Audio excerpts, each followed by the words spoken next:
Hello दोस्तों, स्वागत है हमारे नए वीडियो में। आज की वीडियो में हम लोग एक रोमांटिक ड्रामा मूवी को एक्सप्लेन करने वाले हैं जिसे 2005 में रिलीज किया गया था और इस मूवी का नाम है माय ब्रदर्स वाइफ। इस मूवी की कहानी में हम लोग जोई को देखेंगे जो कि अपने पति के साथ अलग रहती है, लेकिन धीरे धीरे इन दोनों के रिश्ते खराब होने लगते हैं।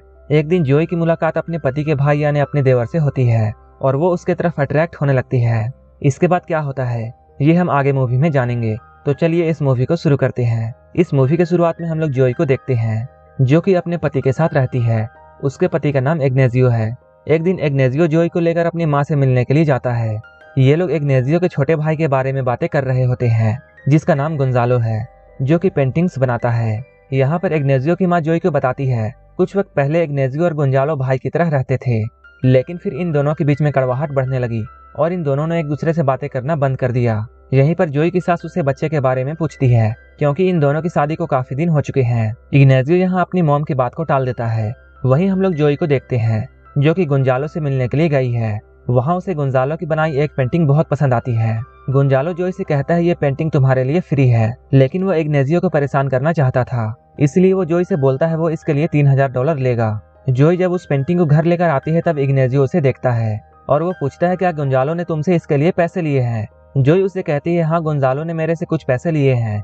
इस बात से इग्नेजियो को बहुत गुस्सा आता है क्योंकि इग्नेजियो हर महीने उसे पैसे भेजता है, फिर भी उसने इस पेंटिंग के लिए उससे पैसे लिए। रात में जब ये लोग टीवी देख रहे होते हैं तभी टीवी पर एक बच्चे का ऐड आता है। उस ऐड को देखकर जोई उदास हो जाती है। तब इग्नेजियो उसे बोलता है अगर तुम चाहो तो हम लोग एक बच्चा गोद ले सकते हैं। जोई उससे कहती है उसे किसी और का बच्चा नहीं चाहिए। वहीं अगले दिन गोंजालो जोई को अपने पास बुलाता है और वो उससे कहता है वो उसकी पेंटिंग बनाना चाहता है, इसके लिए उसे उसकी कुछ फोटोज लेनी पड़ेगी।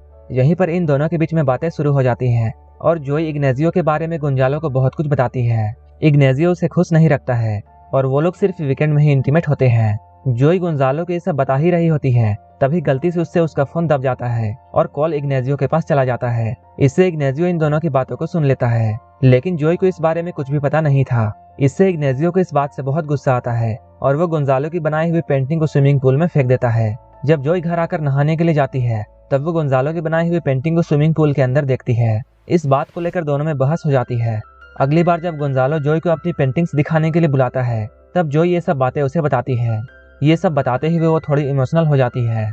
इस बात का फायदा उठाकर गोंजालो उसके करीब आता है और गोंजालो उसे किस करने की कोशिश करता है, लेकिन जोई उसे रोकती है और वापस आ जाती है और अपने एक गे फ्रेंड जिसका नाम बोरिस है उससे ये बातें शेयर करती है। बोरिस उससे कहता है अगर गोंजालो तुमसे रिलेशनशिप बनाना चाहता है तब इसमें कोई भी बुरी बात नहीं है क्योंकि इग्नेजियो तुम्हें वैल्यू नहीं देता है। बोरिस की बात सुनकर जोई भी ये सोचती है उसे अपनी मर्जी से अपनी जिंदगी गुजारनी चाहिए।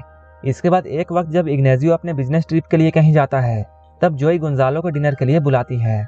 इसके बाद रात में ये दोनों इंटीमेट होते हैं। वहीं दूसरी ओर हम लोग इग्नेजियो को देखते हैं। वो जिस होटल में अपने बिजनेस ट्रिप के लिए गया था वहाँ उसके कमरे में कोई और भी था। इग्नेजियो जब अपने बिजनेस ट्रिप से वापस आता है तब वो जोई के पास जाकर बैठता है। जोई यहाँ रो रही होती है क्योंकि उसे अपने किए पर पछतावा है, लेकिन वो इग्नेजियो को इसके बारे में कुछ भी नहीं बताती है।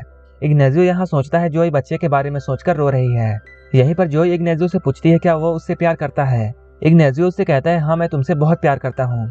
इसके बाद जोई उससे रोमांस करने की कोशिश करती है, लेकिन इग्नेजियो उसे मना कर देता है। इग्नेजियो उससे कहता है आज वीकेंड नहीं है, इसलिए हम लोग ये सब नहीं करेंगे। इस बात से जोई को बहुत बुरा लगता है। इसके बाद जोई को ऐसा लगता है उसने जो भी गोंजालो के साथ किया उसमें कोई भी बुराई नहीं थी। इसके बाद वो रेगुलर गोंजालो के पास जाने लगती है। अगली बार जब जोई गोंजालो के पास जाती है तब उसे वो इग्नेजियो के बारे में बताती है कि इग्नेजियो उसके साथ रोमांस नहीं करता है।